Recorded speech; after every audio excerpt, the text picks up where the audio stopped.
Co-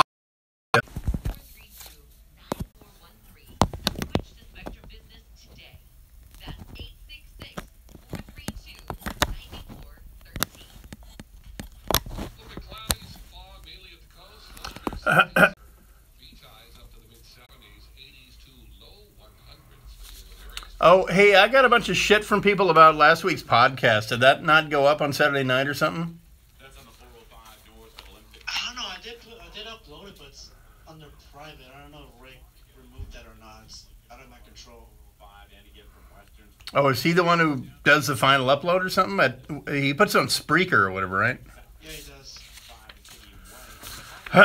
All right. I was trying to get an answer about last week's podcast. Oh, are you shitting me? There we go. That was actually kind of funny.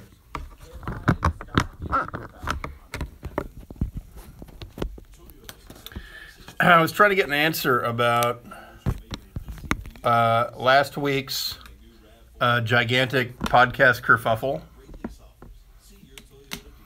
And whatever. I guess it was stuff and junk. So anyway, the message has been delivered to get tonight's podcast up in a timely fashion. You mean from last Saturday's was uploaded on Sunday? At where? At Spreaker? Yeah, you know what the issue is? Our interface at the KFI website is really confusing. That's the main thing. I mean, it needs to be there. You know, it shouldn't be a redirect.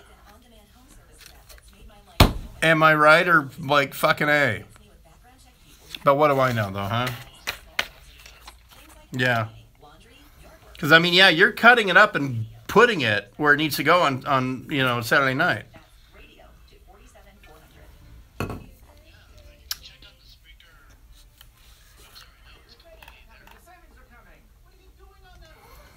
Yeah, I think he took a couple days to do it, though.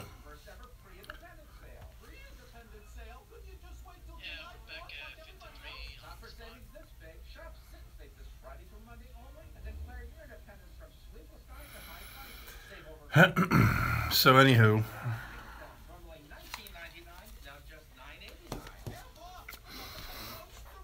Yeah, so that picture I posted earlier today of 3 Delta Force guys in Manhattan in 1993, you notice in the background, it's the World Trade Center. So it's sort of an ominous picture. All right, so while we have the time, what are your questions? Have I missed questions? Thank you for getting rid of the Junior High School Southeast Regional Cheerleading Championship K-Pop Megamix. Screw you. What is it, cross mission? You know what? You're wrong about that.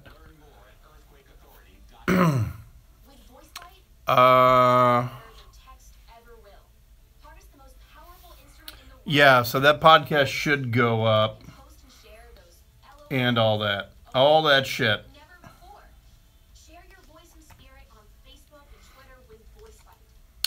All right, let me select a solid gold KFI bumper. Lord, green light, no. Kings of Leon, why is it even on there? Imagine Dragons, let me try that. Oh, God, I hate that song. I am actually deleting that out of my file. There we go. Goodbye. Future on? Oh, I know that song. All right.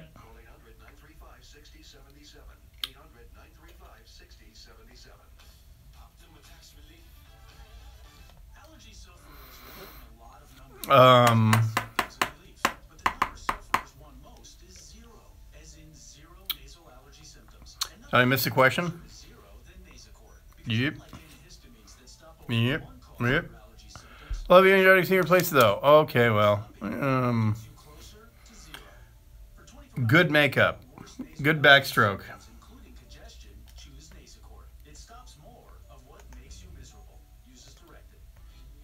Is the computer ready? Uh,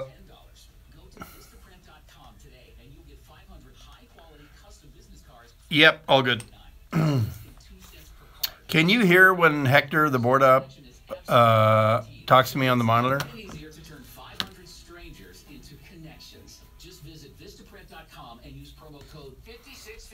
That's for anyone. Anyone can answer that. iHeartRadio does something no other app or website can do. Thousands of live radio stations you can take anywhere. Want to listen to that station in Denver, but you're in Philly? No problem. In Austin, but you miss Seattle? No problem. Plus, iHeartRadio lets you create your own custom artist stations. Hey, this is Nikki Sixx from Motley Crue on iHeartRadio. Just type in the artist you love and iHeartRadio. I cannot hear him. Yes, slightly. Well, I'm not going to turn him up. I'll just repeat what he asks so that you see what's behind the scenes here on the radio. The LA Food Bank has a program this summer that fights food insecurity for our kids. And when the heat is on, ICE is also ramping up. And of course, your calendar section. Sunday morning with Elizabeth Espinosa. Tomorrow morning at 5 on KFI AM 640. Oh, I hit it too early.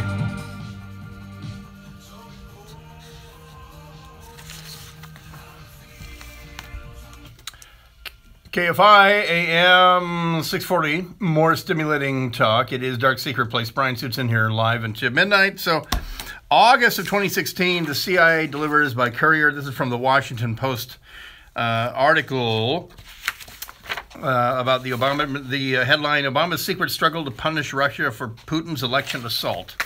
His feckless battle. So, August 2016, CIA delivers to the White House that we have close, specific information. In fact, we have Putin's instructions and his objectives on what to do. So the Obama administration takes 5 months. They dither on this for 5 months. Part of the dithering is twofold. Dither number one is if we start doing something, it'll be political, and we don't want to look political. And honestly, I would have given Obama more credit if he had begun assassinating FSB agents in America on behalf of Hillary. But instead, he let them continue doing what they were doing, even though we knew what they were doing. Dither number two, he was afraid of escalating. So Russia attacks the United States internally in one of the most sovereign and sacred places, and that is our elections, our belief in the Constitution, our belief in the fairness of elections. And this is way more than November of 2000, Bush v. Gore, and the rest, and all that crap. This is way. Remember, that was the opposite. That was because we believed in our democracy, so we wanted to recount the votes. And luckily, the correct guy won, because the Constitution prevailed, just like it did on November 8th last year. The Constitution still prevailed. But leading up to that, what the Russians discovered was, well, if you begin, now that we have the ability to weaponize cookies and Facebook and social media, and we can actually individually target people who are new to politics and voting, and we can give them articles that look like real news and erode their belief in democracy and all that. And so that's what they did. So what did the Obama administration do? Well, this is what the Washington Post says. Quote, over that 5-month interval from August of 2016 to December, the Obama administration secretly debated dozens of options for deterring or punishing Russia, including cyber attacks on Russian infrastructure, the release of CIA-gathered material that might embarrass Putin, and sanctions that officials said could crater the Russian economy. One of the things that we did, and I'll just stick close to this, but in the end, in late December, Obama approved a modest package combining measures that have been drawn up to punish Russia for other issues, expulsions of 35 diplomats, closure of 2 Russian compounds, with economic sanctions so narrowly targeted that even those who helped design them described their impact as largely symbolic. Obama also approved a previously undisclosed covert measure that authorized planting cyber weapons in Russia's infrastructure, the digital equivalent of bombs that could be detonated if the United States found itself in an escalating exchange with Moscow. The project with which Obama approved in a covert action finding was still in its planning stages when Obama left office. So he spent 5 months debating about whether or not we should react to Russia clearly attacking the American democratic process. And by the way, blame for this, if you're out there thinking, if you're out there saying, oh, I knew Brian's a secret Democrat, you know what? Punch yourself, okay? Because the only reason that 2016 was vulnerable to Russian active measures in eroding people's belief in democracy is because of the horrible candidate that the Democrats had for the Democratic constituents in 2016, named Hillary Clinton. Horrendous candidate, a horrible person. And so, by the way, now, as of today, with Bernie Sanders and his wife lawyering up because the FBI is investigating them for bank fraud, then congratulations, all 3 presidential candidates are now under FBI investigation. So, hey, America, achievement unlocked. There you go. But if it weren't for the fact that such a horrible candidate was up as the Democratic nominee, none of this would have happened. So you can start with yourself, Democrats, because like I said, if it was Cruz versus Hillary, Rubio versus Hillary, the Russians would still be doing this. All right, we'll come back to just a little bit more about this, about what is a digital bomb? What would that have done, or if they were planted, what exactly are we doing or would have done to retaliate against the Russians, and what could they do to us? This dovetails with our guy who trained the Americans, the Russian illegal spies, for years, dying 2 days ago. And what does he think about Russia interfering with America's election? His answer may not surprise you. KFI AM 640, more stimulating talk. Civility is gone. Boy, I'm running out of time. I'm not managing my breaks. Oh, thank God we're bringing civility back. Damn right. And KOST HD2. Los Angeles, Orange County. I cannot hear him. Sorry, I passed him in. I was going to have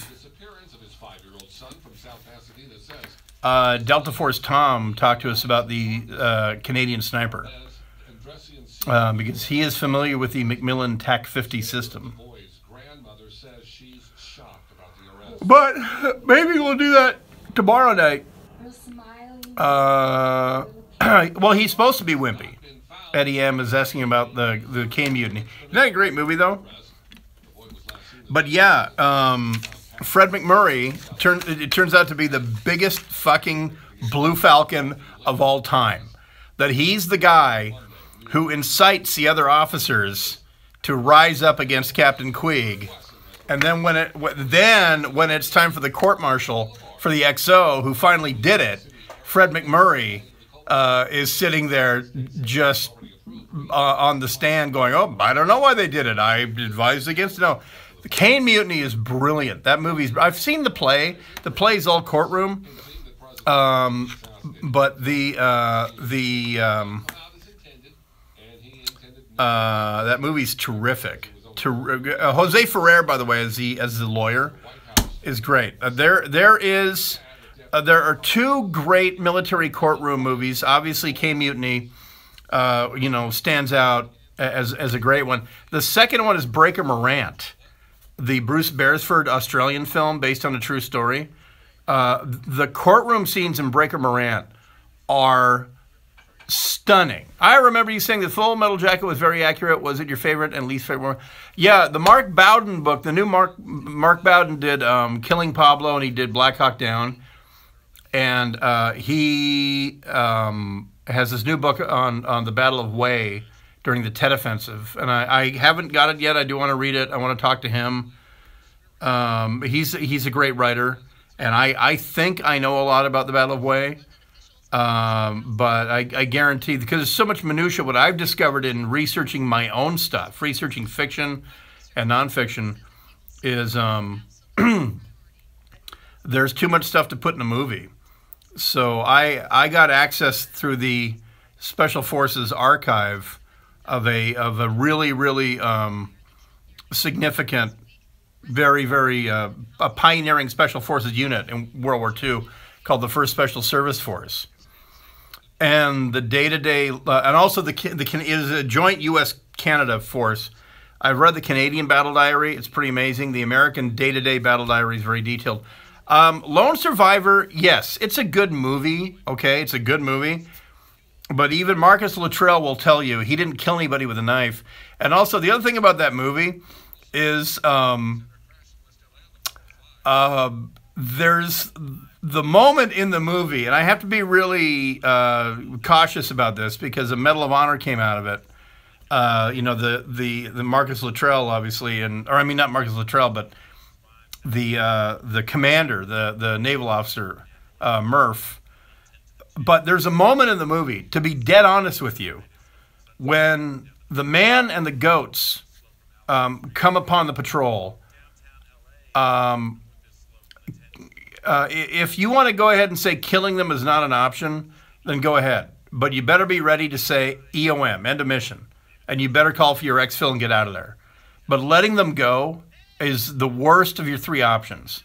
Your 3 options are let them go and end the mission, kill them and continue the mission, or detain them, knowing that you'll let them go later on. That was, you know, so the movie gets sharp-shooted quite a bit because of that decision-making process, because that decision, poorly made, you know, led to the death of everybody in that patrol except for Marcus Luttrell. Because there's a scenario for cavalry scouts. There's a very similar scenario that you have to go through, where you're on a long-range patrol.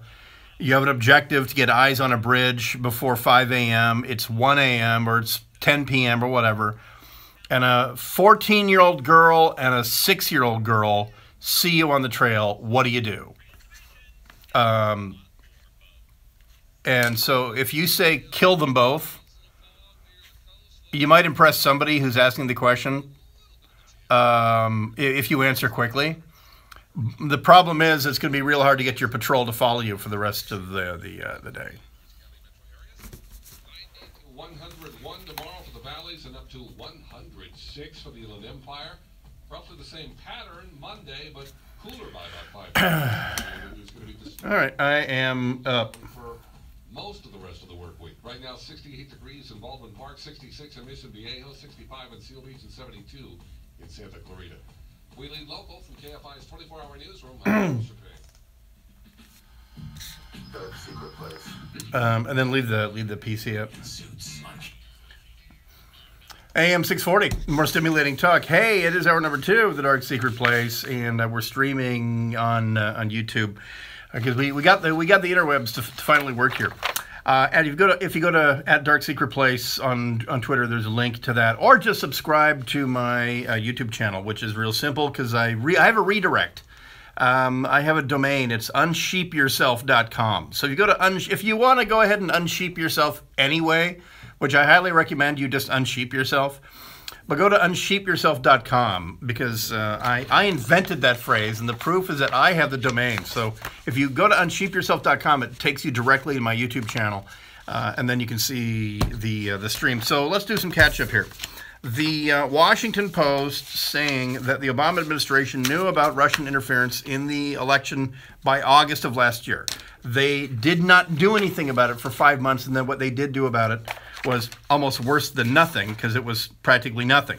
But one of the things that they approved, but it was too late, was planting so-called cyber weapons in Russia's infrastructure, so-called the digital equivalent of bombs, so-called. And this is what cyber warfare looks like. And is it successful? Can it succeed? Well, it worked in keeping the Iranians from having a nuclear program 5 years before they thought they were going to, because it's now, there's so many sources confirming the same thing, that the ongoing American campaign against the Iranian nuclear program is the umbrella plan is called Olympic Games, and that within Olympic Games, what we call Stuxnet, which has a different name within the NSA. The malware that the NSA wrote in cooperation with the Israelis and the British, but mainly the British. But the malware that the NSA wrote was to infect the control motors, the control units for the Iranian centrifuges. Because a centrifuge, 10 feet tall and 8 inches wide, is spinning at 20,000 RPM. If you can alter that, if you can make it wobble, it will literally tear itself apart. And so the NSA very successfully injected that, and it was so successful. The way it worked was it affected the RPMs of the centrifuges, yet it still sent the operator a normal operating range signal. So no one thought anything was wrong. They just kept having centrifuges go bluey. So this went on for several years. The last thing they suspected was that someone had brought in infected software, because after all, the facility was totally firewalled. What was happening? Well, what was happening was that the Iranians pirate software. 99% of the software you buy in Iran is pirated. And so it's easy to put malware on. So anyway, that worked. So if you're wondering, can we really do this stuff? Yes, we can. And so the NSA, by the way, are the best in the world at doing this. And so they come to the Obama administration and say, well, if they're going to play this game, if they're going to play stupid games, they're going to play stupid they're going to win stupid prizes, we can put in digital bombs in Russian infrastructure to do several things. When Putin's going to give his annual live TV, 6-hour TV interview, we can make the entire power grid in Moscow go down. We can make the software in his plane, give him a false read that there's an engine problem. We know, what do you want? We can do a bunch of things. But it took too long, and in all likelihood, it wasn't approved in the Trump administration. I'm just assuming. Former, and WAPO loves this, but a former senior Obama administration official involved in the White House deliberations on Russia, which is a code word for Susan Rice, by the way, said, quote, "It is the hardest thing about my entire time in government to defend. I feel like we sort of choked," close quote. The reason I know that Susan Rice is because she used to say that the hardest part, her worst failure in government was when she advised President Clinton to not act on Rwanda. Well, apparently this is even worse. So that's how I know it was Susan Rice. So anyway, that is how the WAPO effectively has thrown their prior golden boy, Barack Obama, under the bus by saying, yes, this happened and Obama did nothing about it. This is, in conclusion, this is what I'm going to grab out of this for you. Quote, "Obama's approach often seemed reducible to a single imperative: don't make things worse. As brazen as the Russian attacks on the election seemed, Obama and his top advisors feared that things could get far worse. They were concerned that any pre-election response could provoke an escalation from Putin. Moscow's meddling to that point was seen as deeply concerning, but unlikely to materially affect the outcome of the election. Far more worrisome to the Obama team was the prospect of a cyber assault on voting systems before and on Election Day." What Washington Post is not saying out loud, but what I infer from that, because so you have the Obama administration who is aware, who are aware that the worst violation of American sovereignty in our history since the Battle of Gettysburg is happening, and then they do nothing about it. Why would they do nothing about it? Well, I'm going to go ahead and bet my right arm that they were afraid that the front for the FSB that you call WikiLeaks probably had all kinds of embarrassing emails involving Obama and Hillary Clinton, and that the stuff on the Clinton server was just the stuff that they could release under the plausible scenario that some hacker in a basement in Hungary released that. Anything above that, because that was on a silver platter. Look at that. The Clintons had a private server. Everybody hacked it. China, Belgium, everybody did. But if you got anything more, then it would be embarrassing to the Obama administration, because those emails would be released. They'd be worse revelations than the WikiLeaks, which were primarily diplomatic cables, primarily about the Bush administration. So the reason they didn't do anything, they didn't want Putin to escalate. Okay, the guy is trying to affect our election. What's the escalation over that? Actually running for president? Is that what you see he could have done? Because I don't see a scenario where anything could be worse than putting your thumb on the scale of an American election, unless, of course, you consider that they probably have files and files and files and emails that are going to embarrass you and your legacy, and you don't want them released, so you do nothing. That's the only thing I can come up with. And I have to thank the Washington Post for handing that to me on a silver platter and the breadcrumbs all the way to that. They, of course, won't say that because they're still trying to shine Barack Obama, his legacy. But even they cannot stand by and defend what happened in 2016. And by the way, just to show you all that I'm a fair person on this, I want you all to keep in mind that a political party is a private organization. Okay, the Republican Party is a private organization, so is the Democratic National Committee. So a private organization had their emails leaked for the purpose of getting the chairperson fired. That was Debbie Wasserman Schultz. She was fired before the election. That was outrageous. Somebody else interfered with our election. And I always tell people this.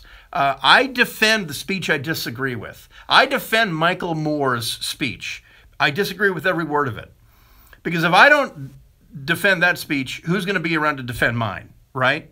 So it's the same thing about the Democrats. This is why I would urge Republicans to internalize this. A foreign intelligence service interfered with our election by interfering with a private organization called the Democratic Party. Couldn't have happened to a nicer crew as far as I'm concerned, but nevertheless it did happen. And what do you think is going to happen when it fits their needs to interfere with the Republican Party? Because if you think that they don't have identical dirt, then you're naive and you don't know the Russians. If you don't think there's Jeb Bush to Reince Priebus subject, Trump is a clown. Jeb, just going over the Oppo research on Trump. My God, this guy has hookers pee on him. This is crazy stuff. He hasn't had a loan from an American bank since 2000. We're going to mop the floor up with this guy. Signed, Reince. You don't think that email exists? That email's probably about a year old. It was probably right before the convention. It might be Reince to Rubio or something. I don't know. But if you don't think that doesn't exist, then you don't know how these guys operate. You know who does know how the Russians operate? That would be my good friend, Jack Barsky, the Russian illegal, immersed in American society as a KGB agent for so long. Sometimes he thought he really was an American. So we'll get to that story right after this. Does he think hacking happened? Well, he died 3 days ago of natural causes. I mean, like actual natural causes. Not drinking tea in a London hotel. But anyway, we'll get to that right after this. Also, the Canadian sniper. Can someone really kill an ISIS suicide bomber from 2 miles away, do something that badass, yet still be a Canadian? I will answer that in a little bit. It's the Dark Secret Place, live until midnight, KFI AM 640. More stimulating talk. Michael Chapé with the news. Okay, you all hang out here. I'll go pee.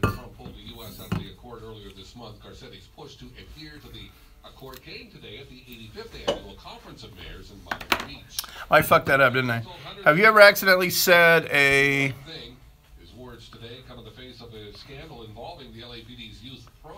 curse word on the radio? Yes. I have. But I think of that before I come here. I never number two when I'm on the air. I have down here, I have, see this? That's actually, that's not to poop. That every time you press it, it dumps 10 seconds. So, and see, and it's just like, Dr. Strangelove. See this? What was the Texas dude who got killed? What was his shoot? Was it like a mile and a half or something? Chris Kyle? No, he didn't have any long distance ones. A long distance? No? No, he didn't have any long distance ones, and in fact, many of his stories turned out to be confirmed bullshit. I liked the movie, but I guess it wasn't all real. If he had lived, they never would have made that movie. I mean, literally. You know, because he lost that lawsuit to Jesse Ventura. All right, gotta pee. At the 91 and 605 in the Cerritos Auto Square, Kia Cerritos, the largest inventory in the nation, and we know size matters. Visit KiaCerritos.com.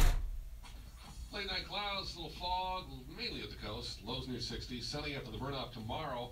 Beach highs 70s, 80s to low 100s for the inland areas. Traffic from your helpful SoCal Honda Traffic Center. Crash in West LA on the 405. That's on the 405 north at Olympic Boulevard. A crash still blocking the left lane. Traffic slows back to Venice Boulevard. 10 east is going to be affected. That's going to be slow from Bundy Drive over to the 405. West is slow from National over to the 405. Downtown LA, 110 north is slow from the 10 up to the 101. 110 southbound side is slow from the 5 down to Stadium Way. Hollywood, 101 south is slow from Sunset Boulevard down to the 110. 101 north is slow from Alameda Street to Echo Park. Los Feliz, 5 south is slow from Los Feliz Boulevard to Main Street. 5 north is slow from the 110 to the 2.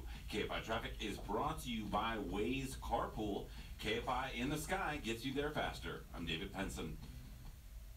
Get unstuck in traffic. Introducing Waze Carpool, the easy, cheap, and fun carpooling app from Waze. Get to work faster in the carpool lane with a Wazer already heading in the same direction. Need a ride? Have room in your car? Find the Waze. That's W-A-Z-E. Carpool app in the App Store and at wazecarpool.com. The weather's heating up, and you're ready to cruise in style, but don't want to mortgage your future. Let me recommend TrueCar for your next new or used car purchase. Get real pricing on actual inventory, and TrueCar users can see what others paid. Drive off into the glorious summer sunset after a faster and more confident car buying experience. Visit TrueCar.com or download the app, and you will be on your way. Some features not available in all states. Get excited for VoiceBite. Do you have an opinion and want to get something off your chest immediately? Of course you do. VoiceBite is the best way to express yourself. Add audio commentary to photos and attach a link. A 15-second voice bite sent privately or shared across Facebook and or Twitter has the same amount of content as 3 tweets. Don't be boring words on a screen. Be heard. Download VoiceBite from the App Store today. That's VoiceBite spelled voice, B-Y-T-E. Today. If you're like me, you wear multiple hats and do not have time to tackle everything on your dreaded to-do list. My friend showed me an app called Tackle. That's T-A-K-L. It's an on-demand home services app that's made my life so much easier. Tackle is an amazing app that connects me with background. Guess who's back? Suze has sources. And more. Text the keyword radio to 47400 to download the app today. That's radio. Well, who do you think would have that kind of say?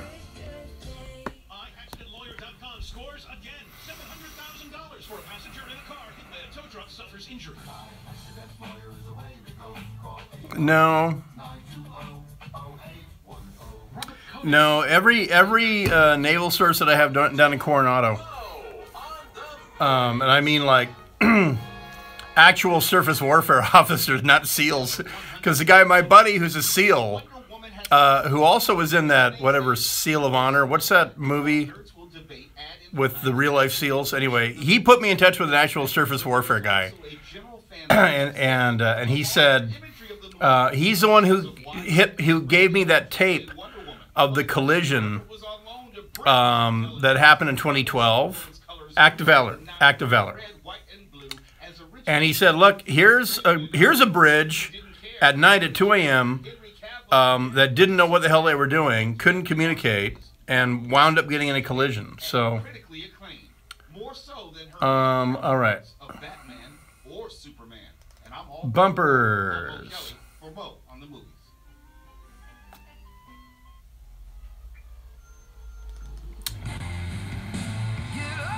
Welcome to America Speaks by Zip. The you tell the nation what you think. Download the Zip app today. Do I like that one? I don't know. It's called the Aroma Spaceship, and it's a floating incense holder. I don't have any Franz Ferdinand. George, who's George Webb? 81% of people who were polled say no because they think it's kind of dumb, but 19%. Yeah, the original longest sniper kill was Rob Furlong, who was in the Princess Patricia's Canadian Light Infantry, the PPCLI, and I met him in 2005 after he got out of Canadian Forces, and he was a He was a. Downloading Zip, the question answer app in the App Store. Let me just block that guy.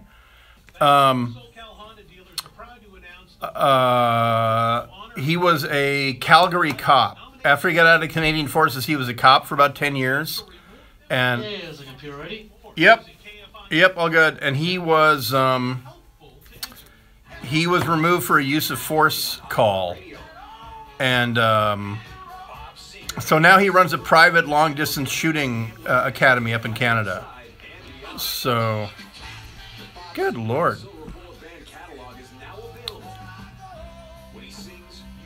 No, he used a Accuracy International 338 Lapua. This guy from a couple weeks ago, the Canadian... Oops, no. The Canadian JTF2 guy, he used a Macmillan TAC 50, which is an American rifle, and it shoots a 50 caliber bullet. Sunday morning with Elizabeth Espinosa. Tomorrow morning at 5 on KFI AM 640. More stimulating talk.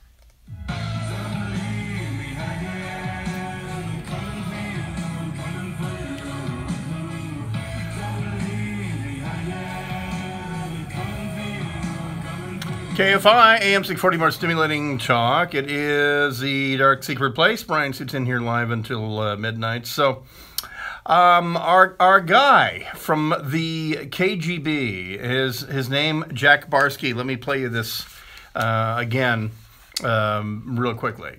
My name is Jack Barsky. My name is Albrecht Dittrich. I was born in Orange, New Jersey. I am originally from East Germany. I work with computers. To be really honest, I'm a KGB agent. Ooh. His real name was Yuri Drozdov. He once said it could take up to 7 years to train a so-called illegal, which was a Soviet spy planted abroad under false or assumed identities, sometimes for decades, just like the movie. The show The Americans. That's the premise of The Americans, is that you have this couple, this seemingly normal American couple, but then you find out that they're KGB spies, don't you know? Because it took years of training to get them to walk like an American, talk, smoke, eat, joke, and think like an American. But the Russians were very, very good at it. And yes, of course they still do it. You do recall, right? It was just back in 2008 when Anna Chapman, that hot redhead, and then the other Russian spies, who were all illegals, were rolled up here in the U.S.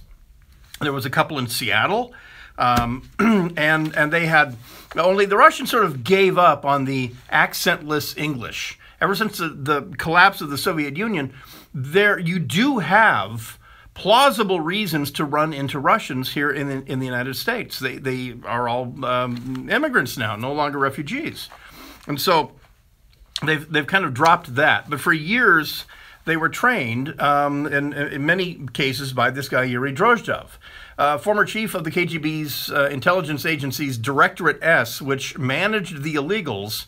Drozdov knew more than most about what it took to prepare someone for the task of living in America. He had to train Soviet agents to talk, think, and act, even subconsciously, like the regular American or a Brit or a German or a Frenchman. They had to come up with a so-called legend or a fake biography. And so many KGB agents did something very, very simple, something that I did in college. And it's because I had a bet with one of my professors that I could have a completely fake identity by the end of the week. And he said, no, you can't. It's 1983. You can't do that anymore. The government knows where we all are. And I went to a cemetery in Clarkston, Washington, and found someone who died. And it was really easy. Because there was usually a section for kids. I found someone who died a month after they were born. And I went to the Latah County Courthouse and got the death certificate from that date. And with the death certificate, I found the birth certificate. with the birth certificate. And you know what? I might be completely making all this up as I think about statutes of limitations. Let me just say that I know this guy this one time, and within 72 hours, he had applied for a Social Security number based on a birth certificate of a name that had never applied for a Social Security number. And with a Social Security number, you can get a utility service bill changed into that name. And it was, the Russians did this. Bottom line, the Russians did this. They went all around the country getting the names of people who died weeks or months into infancy, and then running a name based on that. It was fairly simple in America. Okay, so this is the guy who ran that entire directorate. They were very, very good. This interview is from 2010. Part of it is. But he died 3 days ago at the age of 91 years of age. It was the end of the life of a man who spent decades in the upper echelons of the KGB, carving out a legendary reputation from his time heading one of the most secretive and infamous programs in Soviet intelligence. So, you know, the deal is the Russians pack their embassies with useless employees who are actually spies, right? That's why the Russian consulate up in San Francisco has way more people than they need. It's because half of them are spies, because we're here at the epicenter of some of the world's leading technology in electronics, aerospace, and aviation, and etc. And so, of course, they spend a lot of time, just like the Chinese do in California. Those are called residents. We know who they are because they're here under diplomatic cover, but we know what their real job is. The illegals are the guys who come here and maybe they run a barber shop or a beauty salon in Burbank. Maybe they run a bar up Olive because the engineers from Lockheed, and when they're done working on Stealth in 1986, go across the street and get all hooched up and talk about it. Those are called illegals. Anyway, more from Yuri Drozdov. Would the KGB, now the FSB, would the Kremlin in 2016 still really care about interfering with an election? His answer when we come back. It's the Dark Secret Place. Brian Susan here live until midnight. A 2-mile sniper shot. We'll get to that right after this and more on KFI AM 640. More stimulating talk. Michael Chappé with the news. All right. There's some, yeah, sorry about this troll. I will get to that Space Corps thing. The property manager for Dunkirk, I want to get him on the phone before the movie comes out.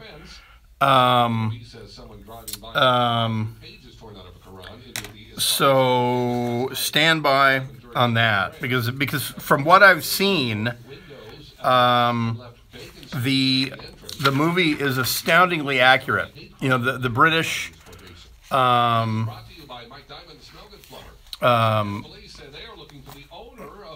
if they raise suspicion.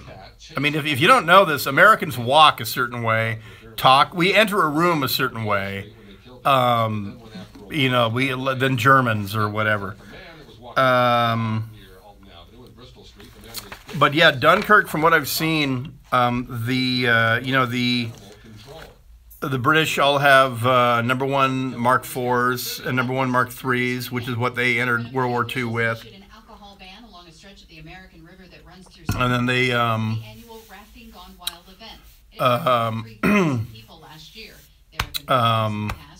oh yeah, it looks tits. The one problem I have is the Spitfires that they have, and of course this is a function of the fact that it's 77 years. You know, it's hard to keep a plane flying, but they're not Spitfire Mark IVs or Mark Vs in the movie. I do get down to San Diego, but usually I'm at Coronado. You know, and I'm otherwise engaged. You know, doing stuff. I'm there usually to talk or see something or whatever.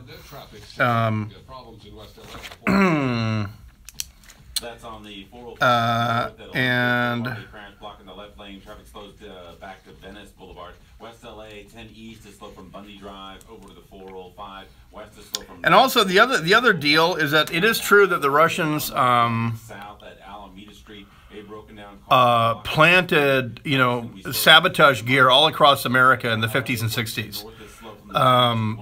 because there was a couple in Everett, Washington. These illegals who were watching the U.S. Navy carriers based out of Everett and Bremerton. They had been there for years. The Cold War collapsed. I mean, the Soviet Union collapsed. They were still undetected, and their pensions stopped getting paid. And then they came forward to the CIA, and they said, "Hey, in case you're wondering, we've been illegals for years, and we want new cover, and all this stuff." Yeah, 2010 were the 10 sleeper agents. The FSB is the modern day KGB. And keep in mind that I hated Sleeper Cell. It was close, but not close enough. It could have been so much better. The KGB was the Committee for State Security. The KGB ran internal security, the borders, all this stuff. The KGB had a subdirectorate called the SVR that did external spying, okay? And they also, escorted athletes, when they went to the Olympics and all that. But their primary mission was not foreign espionage. But their subdirectory, the SVR, which, by the way, is still the subdirectory of the FSB, that's who did this. The GRU are Russian military intelligence. The GRU are the guys who do the primary espionage outside Russia, in Europe, and in the United States. The GRU are the main guys that are leaving the Russian consulate up in San Francisco. Those are GRU guys. The KGB was renamed the Federal Security Bureau, but they have the same mission as the KGB. And they didn't bother, they changed the letterhead, but they didn't bother changing, the name of the SVR. So the SVR does external espionage for the FSB, but primarily it's the GRU. Seen a design elsewhere, we can make it at half the price in most cases. The Jewelry Exchange makes most of their jewelry in their state-of-the-art factory. Diamond anniversary bands start at $99 and are roughly $3.99 per carat. Diamond tennis bracelets start at $199 and are roughly $3.49. I don't know, because the new development from the People's Daily out of China. Oh, that's backwards. Can you read that? I guess not. That the Chinese are supporting our movement of denuclearization. So if they're behind that, then we should be okay. All right, bumper. Now, for the month of June, KFI listeners can get professionally installed Milgard vinyl replacement windows for just $500. How much time do I have? Minimum of 5 Milgard windows purchased. The price even includes tax and installation. Dial around a minute left. Oh, okay. Minutes, 50 seconds. And say Saban windows. Restrictions apply. License 1555082. You'll have the option to receive a one. I'm gonna go with. Hydrate your kids in style. Head to Dodger Stadium Sunday, June 25th against the Colorado Rockies at 1:10 p.m. The first 12,000 kids 14 and under in attendance will receive a thirst. I'm gonna go with water bottle presented by Spectra. For tickets, visit Dodgers. Rank and File.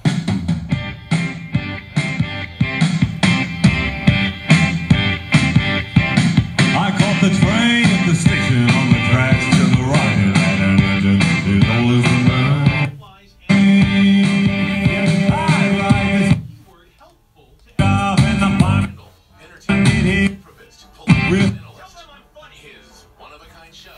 All right, Rank and File. Bill fearlessly dives into the issues head first, delivering his signature combination of insight and candor. You didn't tell them. Oh yeah, and he's only on KFI. An iHeart radio station. My ticket in my hand, I waited for the man in the whistle. I still fucked it up. I still didn't have a cue up. But I still fucked it up. I still didn't have a cue. Yes, he kept up a good ass thing. All right, KFI M640, more stimulating talk. How's our little Zeppelin Rank and File mashup there? So Hector and I work seamlessly. Dark Secret Place. Brian sits in here live until midnight, and let's wrap up our talk about the Russian, actually named Yuri Drozdov, but who went by the name of Jack Barsky, who trained Russians to be the Americans, just like the show on FX. So let me skip to this part. He is asked, well, what about the Kremlin? Never mind who the landlord is. Never mind whether it's called the KGB or the FSB. What about interfering in American elections?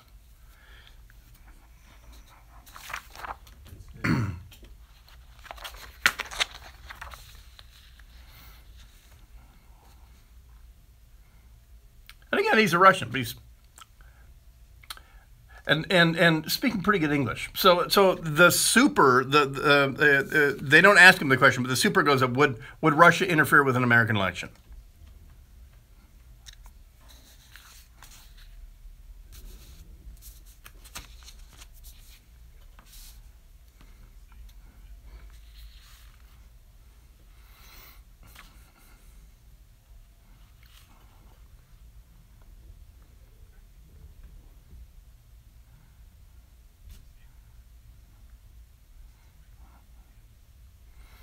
You know, the neutron bomb was the heavily radiated bomb that killed people, but did less destruction. So that's the analogy he's making. Just to close this out, he did a lot of hands-on work. His penchant for hands-on work is clear. He said, quote, "I would not give top marks to NATO's special forces nor to the American system of training," he said in a 2011 interview. "What they do is try to carry out their special operations without getting their hands dirty, and that, to my mind, is a rather dubious business." He also described caches of equipment hidden in a number of countries for sleeper agents to use behind enemy lines in the event of a crisis. And that is something we know that the Russians did in the 50s and 60s and even 70s, and that is bury stuff in the United States, in West Germany, and all that for Russian agents to use in the event of a war. NATO had a similar mission called Operation Gladius, where if the Russians did overrun Western Europe, then there would be so-called stay-behind units of American Special Forces that would gather and recruit local partisans, and the gear would be pre-positioned and buried from Austria, which is not a NATO nation, Germany, Italy, etc. So anyway, he's dead. The guy who trained the Russians on how to be Americans, dead 3 days ago. So this is significant. This is huge. When China's People's Daily, which is the official organ, the official mouthpiece of the Communist Party, when they print something, it's a confirmation. And behind the scenes, you know, we've been wondering, well, what are we asking the Chinese to do about North Korea? What are we trying to do in isolating the Chinese and calling them out and saying, you know what, you have more influence than you're exerting, and in case you're wondering, we're past the point of no return. And I think the big realization for the Chinese was somebody had to say out loud to the Central Committee, does anyone here think, with North Korea, with Kim Jong-un assassinating every source we have in his government, his uncle, his cousin, and now his older brother, the people closest to us are all dead. Does anyone here think for a second that when he puts a nuclear bomb on a missile, that he will not blackmail us just as soon as he'll blackmail Japan, South Korea, or the Americans? Does anyone here think we're not on his list? And the answer was no. When they realized that they're just as much of a target for Kim Jong-un as South Korea, Japan, or Guam, then the Chinese probably had some late nights, and they said, what can we get out of this? Well, probably let's get favorable relations with the United States. Let's let them think that we're not a future enemy, even though we all know we are.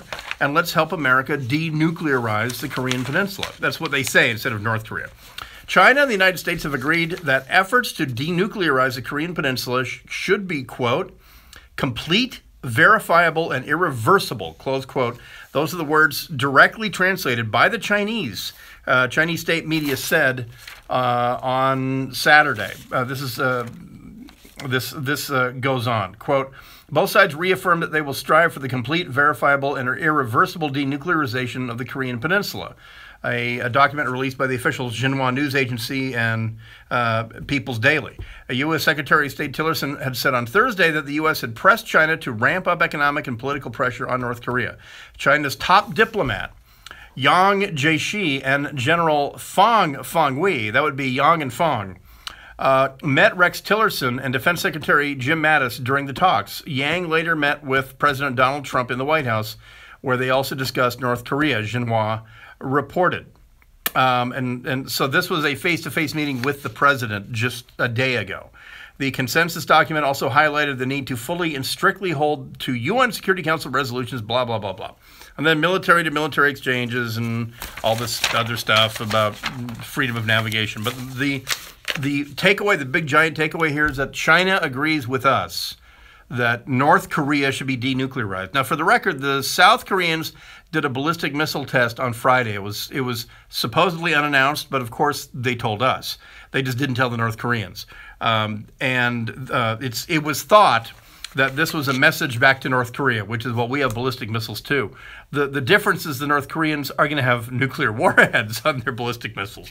But so anyway, this is a significant step forward. If you want to consider getting to closer to the brink with North Korea as forward, but something has to happen one way or another, because there's literally no scenario where the world lives with a nuclear North Korea, and the Chinese finally are understanding this. So, all right, we'll continue in just a second. The 2-mile shot. Did a Canadian really kill an ISIS suicide bomber from 2 miles away? And what sort of a weapon would one use to do such a thing? And also, the YouTube stream is still continuing. If you go at Dark Secret Place, or just go to unsheepyourself.com, unsheepyourself.com. You go right to my YouTube page. Brian Suit's back right after this one more time. KFI AM 640, more stimulating talk. Michael Chapet with the news. Hey. Oh, we're at 100 people. Good for you. Good for you. The good 100. What is the main difference between an NCO and an officer? An officer gets the credit, and an NCO actually makes shit happen. The U.S. military and the British military are run by NCOs. This is something that people don't quite get. Yeah, the NCO, the professional NCO is the Navy and the Marine Corps and the Army and the Air Force. Though, I mean, there's a little different in the Air Force. The trigger pullers in the Air Force are officers. You know, by design, pilots are officers. The people that accomplish the mission in the Army and the Marine Corps, and that is to meet, find, fix, and defeat the enemy through fire and maneuver, those are NCOs. You know, maybe a general came up with a plan, but when the rubber meets the road, it's the corporals, the sergeants, and the staff sergeants that win the battles, because the lieutenants and the captains get killed. Hopefully they don't, but I was a really good NCO for a lot of shitty officers, and that's what eventually moved me into becoming an officer. And then I would not have had a grain of success in Iraq if I did not have excellent NCOs. I really, really, really lucked out. I had really mature guys who were all prior regular Army, married, you know, very level-headed guys, not grab asses, and they were able to relax at the correct time, take charge at the correct time. I had excellent NCOs, and we're all still very much in touch. They were model NCOs. You know what? The thing that I did in 18 months in Iraq that I'm most proud is I got my E6, my NCOIC, my non-commissioned officer in charge, my number one guy, my top NCO. I got him a Bronze Star, and this was at a time when, frankly, the Army, the 1st Cavalry Division, was not approving Bronze Stars for anyone under lieutenant. Now you can get a Bronze Star with a V device for an act of bravery, act of valor. But a Bronze Star for your tour, which a lot of officers consider to make or break, you know, for their career. I got one. My battalion commander said, there's no way you're leaving here without a Bronze Star. And I said, well, sir, I said, here's the thing. There's no way I'm getting a Bronze Star if my NCO, Sergeant Brown, doesn't get a Bronze Star. So we got we called him Sergeant Bronze instead of Sergeant Brown. But he was the lowest ranking guy, and because I checked, he was the lowest ranking guy in 3rd Brigade, first Cav, the Grey Wolf Brigade, to get a Bronze Star. And I mean, the first Cav came down and said, "Why are we giving a Bronze Star to an E6?" And I had to write my justification 3 times until I got it into a paragraph. And I swear to God, I wrote this paragraph finally one night at 3 a.m. right before we left, or about a month before we left. And if you read it, you would cry. If you got to the end of that fucking paragraph, you know, I had Superman, you know, in this paragraph. And that's the thing I'm most proud of, is that I got did I say Kevin? Scott Brown. I got Staff Sergeant Scott Brown a Bronze Star. And he is a concrete contractor in Vancouver, Washington. Gavin McGinnis? Yeah, why do I know that? Oh, yeah, the Canadian. Yeah, he's one of the co-founders of Vice. Yeah, we know everyone else's each other, you know. You know, Kennedy is friends with him. Lauren Sivan from Fox 11 here. You know, she used to be on Big Fox, so she was on Red Eye all the time, and she goes back with Gavin McInnes.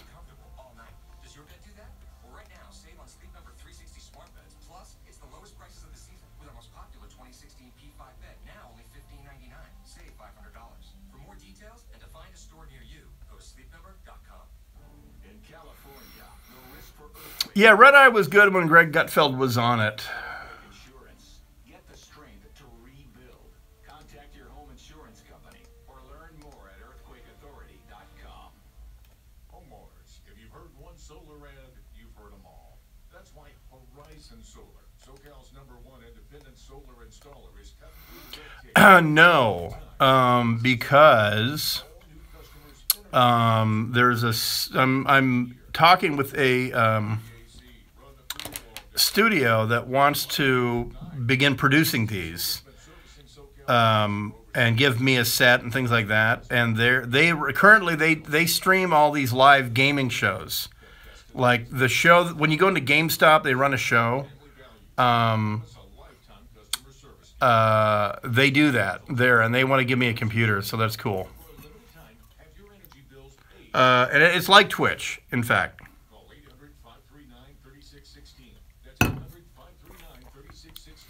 Because YouTube, YouTube has contacted me about, yeah, definitely. Only she's more dangerous than Maxine Waters because she's smarter than Maxine Waters.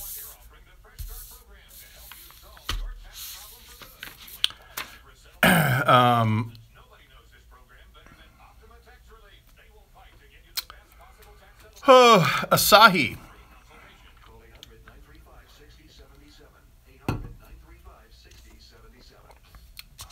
My favorite dry Japanese beer. I'm sure you know how great TrueCar is for buying new cars, but did you also know they're great for finding you your perfect used car? I'm all about those hip references that the kids, you know, the kids are about these days. I wish I had Leo Laporte's voice, you know. TrueCar is ready for you. Visit TrueCar.com or download the app, and you will be on your way to a more confident. All right, we're going to go with The Cure, Just Like Heaven.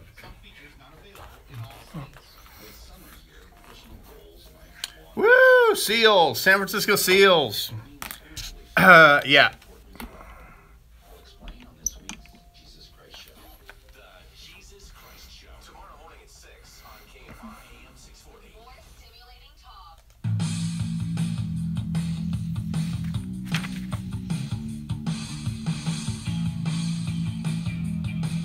Such a great song.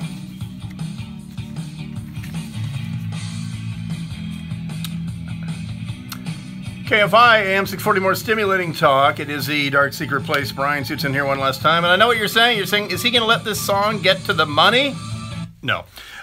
So here's the deal. Canada has sort of a Delta Force analog or equivalent called Joint Task Force 2, JTF 2.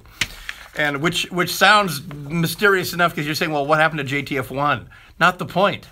You know, it just sounds better to be JTF-2.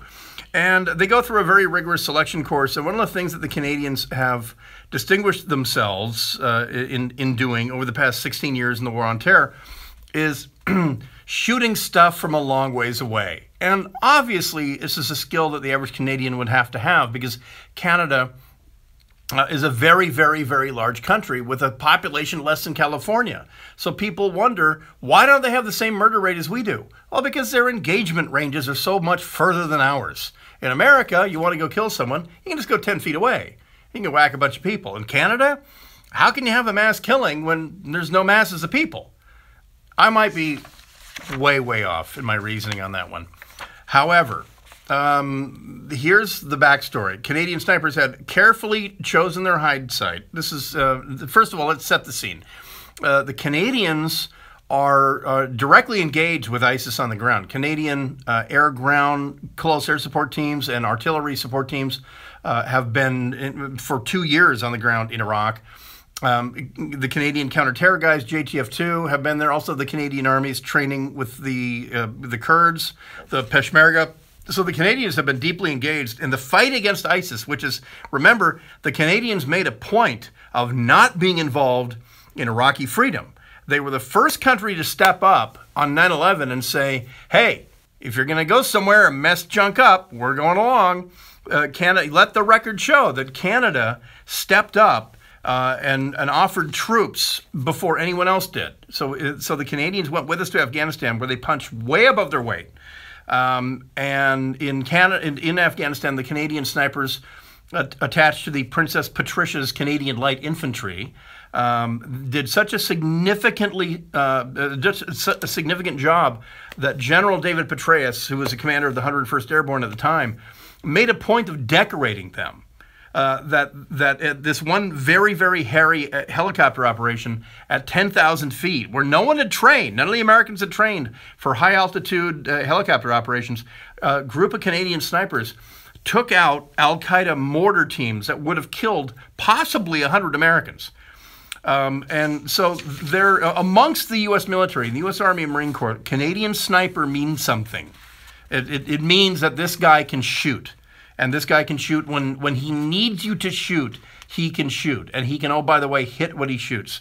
So anyway, 2 weeks ago, Mosul. Canadian snipers had carefully chosen their hide site. From an elevated position, the special operations sniper looked through his scope at a stationary human target leaning against a cement wall over 2 miles away. The four-man sniper team had been pushing their shots out further and further into Mosul over the course of several days, taking down ISIS terrorists in long-range engagements. Now they were about to make history. 3 Canadian sniper detachments have been active in Mosul. 2 of those sniper detachments came from the Canadian Special Operations Regiment, the CSOR, which is different from the Joint Task Force 2. Both units fall under what's called Canadian Special Operations Forces Command, or CANSOFCOM. Anywho, the JTF-2 were accidentally exposed that they were in theater by a video from 2015. They don't wear unique uniforms, but you can tell them. But it shouldn't be news to anyone. But so anyway, the word is that from over 2 miles, a Canadian sniper killed a ISIS suicide bomber who was getting a suicide bomb ready to go, and what they used is a 50 caliber sniper rifle, but it's an American rifle called the Macmillan TAC-50. Now, this is something that the U.S. Army, U.S. Marine Corps has looked at the Macmillan TAC-50. We just haven't adopted it because we are so in bed with the Barrett company, with the Barrett 50 caliber. However, the Canadians saw the Macmillan. They saw that it was lighter. They felt it was more robust, more accurate. So they have over 10 years of experience with this rifle. So I guarantee the Canadian shooter had thousands of rounds specifically through this rifle. Not the particular one he used, but through this model of rifle. Back in 2002 and 2003, when the prior world record long shot was awarded to another Canadian sniper by the name of Rob Furlong, he was using the British rifle, the Accuracy International in the .338 caliber, which is beefier than your .30 caliber. It's a big bullet. It's a .338 inch bullet, and it goes a long ways. But even the Canadians discovered that while that rifle was sexy and it did sexy things like the world's longest sniper shot, eventually in Afghanistan, it was found to be wanting. And the one round that worked better than any other was the American .50 caliber, 12.7 millimeter, specific rifle round. You don't just take them out of a machine gun and shoot them through a sniper rifle. They're special made rounds. So yes, the Canadians, when it comes to sniping, are extraordinarily badass. And the shame of it is the majority of Canadians, in my particular family experience with the McLeods of Vancouver, the majority of Canadians are squirmy with it. And they don't like being proud of it. They're definitely not my grandfather.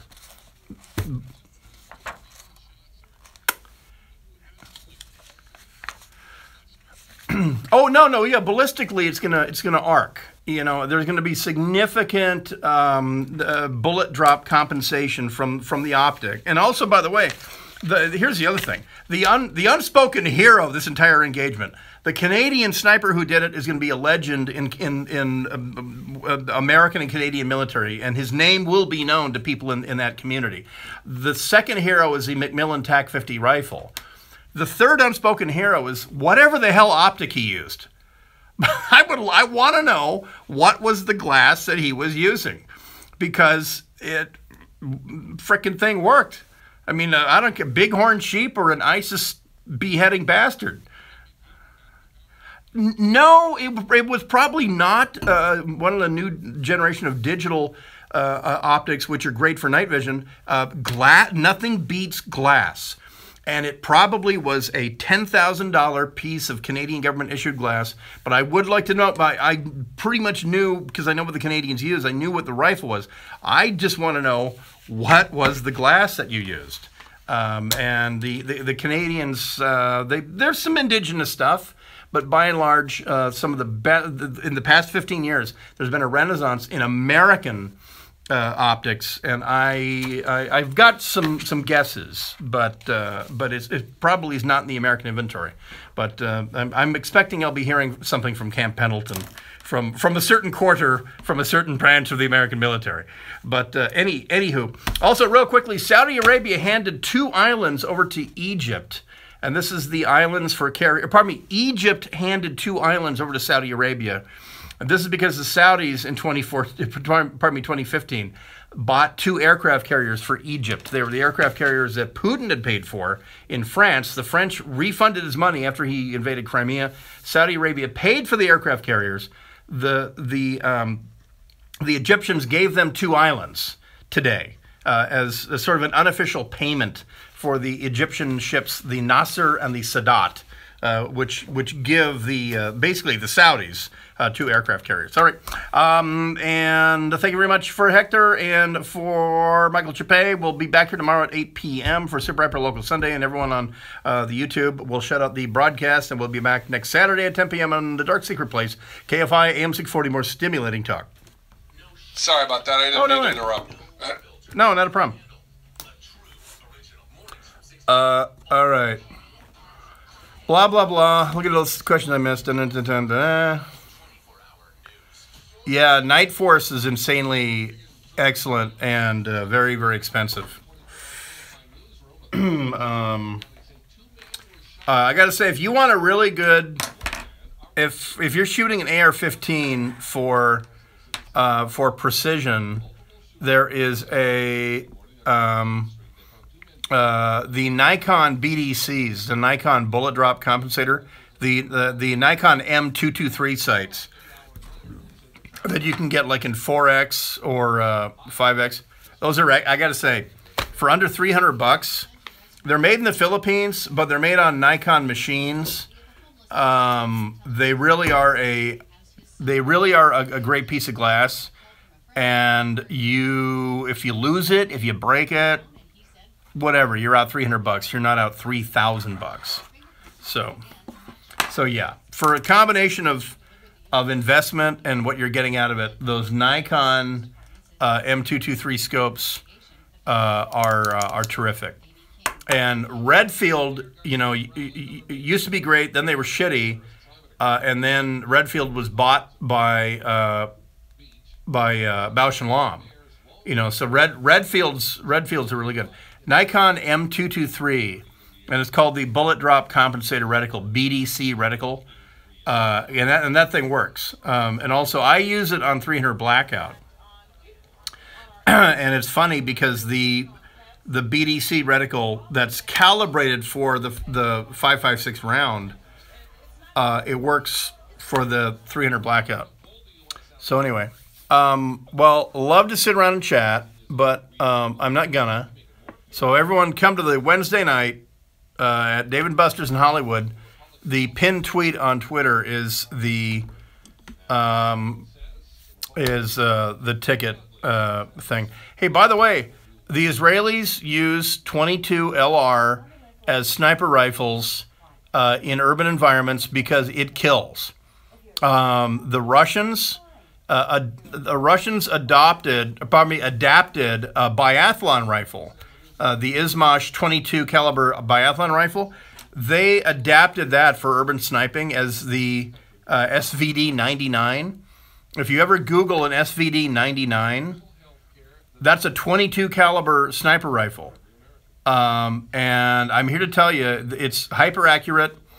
And if you get shot in the head with a hollow point 22, you're not getting up. You know, you're not getting up with the use of your arms and legs. Ask James Brady, okay? Well, you can't because he's dead. So anyway, all right, I got to go. My thumb over finish button.